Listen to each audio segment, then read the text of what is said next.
Welcome to Tik Explains, where I explain recent events simply, break down why and how they happened, and give my 2 cents worth. Before we begin, I need to preface this by saying that I have Tourette's syndrome. I've censored out swearing, explicit words, and anything that may be harmful to certain people. However, you may still see a few twitches, odd noises, and this is the explanation for what that is. I appreciate your understanding. Now let's get on with the video. So, TikTok is allegedly getting banned in the US for security reasons. What's happening? What's the deal with that? Let me explain. Before I begin, I need a backstory to both China and TikTok. Let's start with TikTok since it's a little bit easier to explain and it segues onto my point about China. There is a man in China named Zhang Yiming. He made a company called ByteDance, and in 2016 it made an app called Douyin. This was latterly globally released after merging with Musical.ly in August 2nd, 2018 as TikTok. What did they do? They kept the authoritarian parts of communism, but they scrapped the economic parts. It is essentially, as a nation, capitalist. However, the authoritarian part is important to this argument, so that is what we're going to focus on.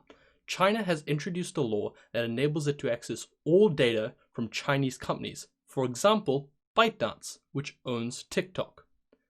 Okay, so they get access to our data at a level that no Western company has ever been able to do before. Terrifying. Here's the real kicker.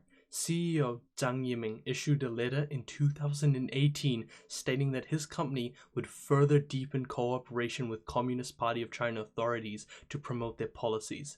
What does this mean? All we have to do to understand this is look at a girl who presented a makeup tutorial where she explained the situation in China involving Uyghur Muslims. Already, content like this, such as anti-Chinese sentiments, are being censored. I ask you this, I've seen American protests, I've seen American politics, but I have seen virtually nothing on the topic of Chinese criticism or protest, something I see all over other social media sites. So what does this all mean? 1. China will be able to gather more data than any other Western company in history.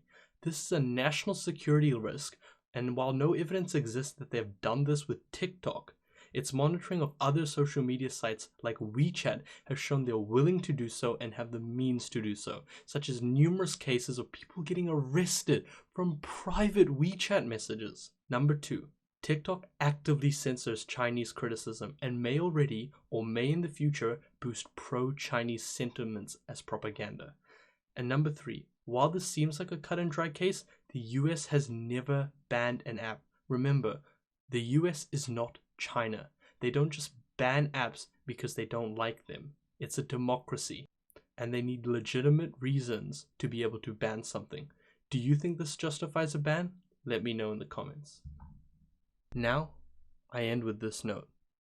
Think about those with family in China, or those with Chinese citizenship. Gen Z is full of activists, but some people cannot afford to be activists. The past has shown us that China has no problem harassing family members in response to a politically active person out of their grasp. If you see this, I encourage you to accept China into your activism if you haven't already. Speak out for those who can't. Criticize oppressive governments because you can. And leave your thoughts down below. See ya.